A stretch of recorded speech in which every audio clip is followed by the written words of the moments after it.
زندہ لوگوں کی شان میں ان کی شخصیت اور سیرت کی خوبیوں کو بیان کے لیے بھی دکھایا جاتا ہے. اور میں نے یہ بھی بتایا کہ بادشاہ وقت کے بارے میں تو تذکرہ لکھا جاتا ہے کیونکہ مسلمان اپنے علماء کرام کو بھی دنیا میں نہیں ہے. نبی کریم صلی اللہ علیہ وسلم نے صحابہ کرام نے لہٰذا ان کے بھی شان میں جو چیز کی جاتی ہے وہ قصیدہ کہلاتی ہے. اور بعض لوگ منقبت بھی نام لیتے ہیں یہ صحابہ کرام بہرحال. اور اس کے برعکس قصیدہ کے برعکس مرثیہ مرحومین کی شان میں مرحومین کے بارے میں کہا جاتا ہے کہ دنیا سے جو رخصت ہوئے ہیں ان کے لیے کہا جاتا ہے اور ان کے لیے اس میں درد ہوتا ہے. جب وہ کہتا ہے تو غم ہوتا ہے, درد ہوتا ہے اور اس کی وہ آنسو بہاتے بہاتے مرحوم کی کہنا چاہیے شخصیت کو اجاگر کرتا ہے. مرحوم میں یہ خوبیت تھی, مرحوم میں خوبیت تھی, مرحوم عالم تھے, مرحوم فاضل تھے وغیرہ وغیرہ. لیکن اس کو حدیث طالبہ تاریخ اسلام کا ایک زبردست واقعہ اس میں شامل ہوئی. ایک زبردست واقعہ جس نے پورے عالم انسانیت کو ہلا کے رکھا. اب وہ واقعہ تھا واقعہ کربلا. وہ واقعہ تھا واقعہ کربلا جس میں حضرت امام حسین نے اپنے 72 ساتھیوں کے ساتھ, جس میں عورتیں بھی تھے, نوجوان بھی تھے, ایک شیر خوار بچہ علی اصغر, وہ بیعت کے مسئلے پہ جدید چاہ رہا تھا کہ حضرت امام حسین سے زبردستی بیعت دے کر کے خلیفہ بن جائے. لیکن حضرت امام حسین نے اس کی بیعت کر کے صوفیوں نے دھوکہ دے کے ان کو بلایا. اس کے باوجود بھی جب آمنے سامنے ہوئے اور یہ کہا جدید سے مسالات میں کچھ نہیں, آپ اس دن کی غیر تسلیم کر لو, ہم تو کچھ چھوڑ دیتے ہیں. لیکن دوست حضرت امام حسین نے کیوں نہیں کیا؟ حضرت خواجہ معین الدین چشتی رحمۃ اللہ علیہ کے کہ شاست حسین بادشاہ کے حسین شاہ ہیں, حسین بادشاہ ہیں, دین است حسین, حسین دین ہے, ایمان کا مکمل نمونہ ہے, دین پر است حسین دین کی حفاظت کرے, دین کی حفاظت کرے. شاہ حسین بات. تو یہ واقعہ ایسا تھا جس نے عالم انسانیت کے دلوں کے اندر وہ حرارت اور گرمی پیدا کی کہ اس کے آنسو آسان. شعراء کرام نے اس واقعے کو اپنی فکر کا بھی مرکز بنایا. فارسی میں مرثیہ لکھے گا دوبل نے لکھا, محتشم کاشی نے لکھا, اور یہ شاعری مرثیہ دوسرے اصناف فن کی طرح منتقل ہو کے فارسی سے کس میں آئی؟ اردو میں زمانے میں بات ہوئی تو 1206 سے لے کے 1857 تک اس ہندوستان کے مسلمانوں کی 1206 سے لے کے 1857 تک 1206 میں پہلا مسلم بادشاہ قطبالدین ایبک تھا جس کے نام سے قطبالدین آئے. اور 1857 میں جب حکمرانی کا سورج طلوع ہوا تو اس وقت میں بہادر کا دور تھا. تو 650 سال حکومت مسلمانوں نے کی اور ان میں زیادہ تر لوگ عراق سے, افغانستان سے, عراق سے نقل مکانی کر کے آئے, سب وہاں سے نقل مکانی کر کے آئے.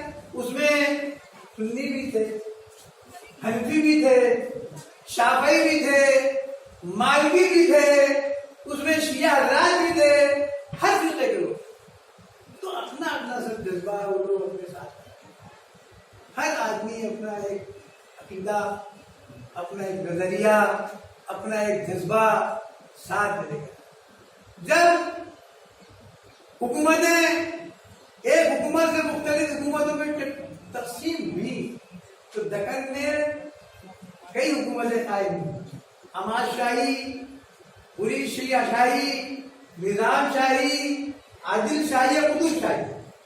اس میں